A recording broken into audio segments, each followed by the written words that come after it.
Op turns to a local subreddit for help when his brother gets trapped in the Buffalo blizzard of 2022, which claimed 47 lives.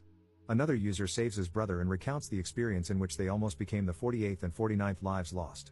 Editor's note: for some general info, Buffalo, New York, is known for its snowy winters, but the blizzard of 2022 has been called the storm of a lifetime.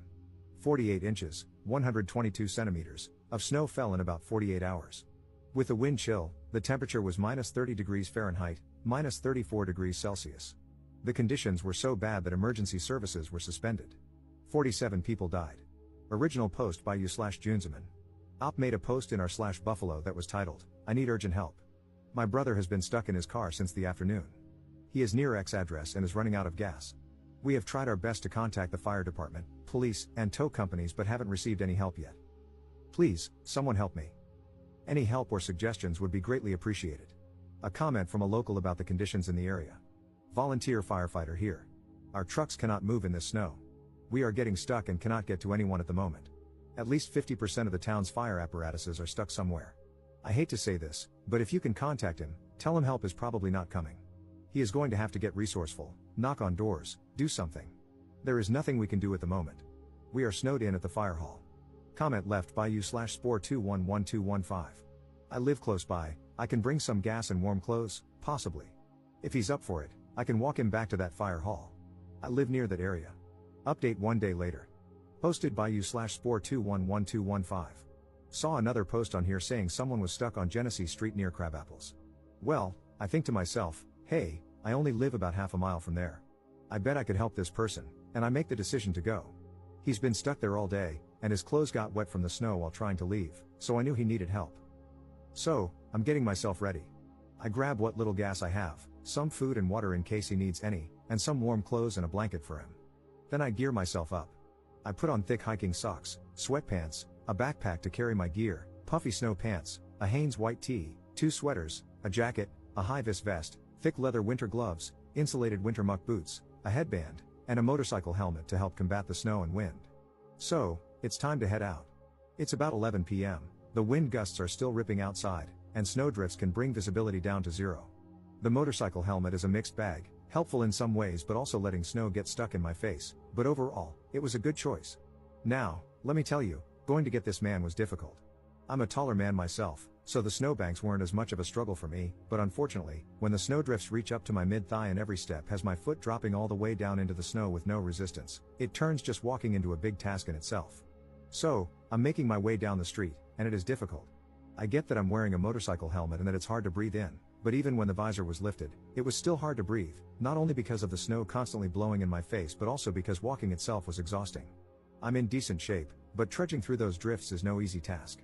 Eventually, I make it down my street and a few streets over, switching between easier and near impossible spots of walking along the way.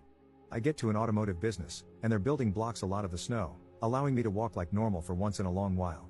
I keep trekking, but now I'm near a main road without buildings as densely packed, so the snow drifts are blinding at points, and I need to focus on buildings and objects to know where I'm going. Eventually, I make it to the man's car after a good 40 minutes of walking, even though I only traveled 0.6 miles. So, I get to the car and give him some clothes because that's mostly what he was interested in. He didn't care for any gas, food, or water, but I made sure to offer it to him just to be sure. He changes and gets ready to make the trek himself with my help. After a few minutes, he's ready, and we're on our way. He says he talked with someone and has a house he can go to for warmth and safety for the night, about 0.3 miles away. Alright, sounds good, let's head there. We make our way there. The man is not well dressed for the weather, but you've got to work with what you've got. He has regular sneakers on, his pants, my snow pants that I gave him, the hat I gave him, the sweater I gave him, and his shirt underneath. He throws a blanket over his head as a kind of protection against the wind and snow. It's bad out. My tracks from just a few minutes ago are all but gone, but I know the way I'm going, so it's alright. We walk up the road to the cross street and quickly cross. It's hard to see or hear anything, so we can't really tell if a plow is coming, and we act fast to stay safe. Then we make it to the side street. Well, needless to say, that street hasn't been plowed in ages. Snow drifts reach near my chest, and with no paths available, it's time to trailblaze and make our own. We need to make it maybe 9 or 10 houses into the street, but with snow like this, we're barely progressing at all. I'm dressed for the conditions, so I'm only getting tired. The man I'm helping isn't doing great. Snow is accumulating on his face, and he occasionally falls into the snowbanks and needs to recover. When we get near houses that block the wind, we take a break and relax because we need the energy to make it to this house and can't give up. After more struggles, we eventually make it to the house, about 0.3 miles in 30 or so minutes. The person living in the house graciously lets us both in. I recover by warming up a little bit. The snow that accumulated on me just starts dripping and melting, which I know is a bad sign, so I make my stop short to avoid being drenched on my trek back. The man I helped is very thankful and gets comfortable and warm for the first time in hours. But I can't stay long, so I tell him I'm glad he is safe, thank the homeowner/renter, whoever the man that let me in was, and head back out. Now, I'm on my way back home. It's a few minutes after midnight. I made it about a mile in an hour, not great, but it is what it is. There's another 0.6 miles or so to go. My phone is getting caked with ice at this point, but surprisingly, it keeps working throughout the whole trip without any issues. Time to make my way back. I can actually see my trail this time, so I use my previous steps to try and make my walk a little easier. I'm starting to struggle but no, I can't stop. Eventually, I make it back to Genesee Street and see a front loader messing around with some snow, I'm assuming for emergency vehicle traffic. His windows are all iced over and fogged up, and I can't tell if he even sees me. I've got my mission, so I stay the hell out of his way and keep going. I give a wave and a thumbs up and continue making my way home. I cross Genesee quickly because now I know the plows are out, and I need to stay out of their way. Back in my neighborhood. My trail is gone, but I know where I'm going, or at least I think I do, so I keep making my way. I take a pit stop to call my girlfriend at home, letting her know I'm okay and all that jazz so she can relax. The phone call ends, and I continue on. Snow is piling up on my visor, and I've been constantly raising and lowering it throughout this whole trip. Fog and ice are really blocking my vision, so I essentially have to keep the visor up to see, only lowering it now and then to catch my breath or block the heavy snow gusts. My progress is really slowing, and my right leg is starting to hurt. Feels like I'm pulling something near my hip. Oh well, that's unfortunately not something I can dwell on while navigating the streets in a snowstorm. I keep making my way at a severely reduced pace and take a turn onto my street. Unfortunately, I was a bit exhausted and confused and made the turn one street too early, realizing it about halfway down. Weighing my options, I decide I can't really keep going forward without risking wasting even more time trying to get home. So, I backtrack to where I made the wrong turn and continue on the correct path. Eventually, I make it one street further and take the correct turn. I am getting exhausted, and my leg is really starting to bother me. No matter, gotta keep going. I hook a left and am on the final stretch home. The foot trail is gone again, so I'm on my own for making a path. The snow drifts are getting bad and extremely difficult to get through. I start counting my paces and can only make between 10 and 25, usually only 10, before I need to stop and catch my breath. Gotta keep going. That trail's on for a while. Eventually, I start walking right up against people's houses if the snow drift has made a path where there's less snow. I'm close to home but very, very tired. Thankfully, for the most part, the snow is at least at my back on this path. I keep struggling but can't give up. I am making nearly no progress, but I gotta get home. Eventually, I can see my house light but still have little energy to make it there. 10 steps. 10 steps. 10 steps. I'm close. I see the last section of snow near my house. 5 steps. My leg is really hurting. 5 more steps. Boom. Home.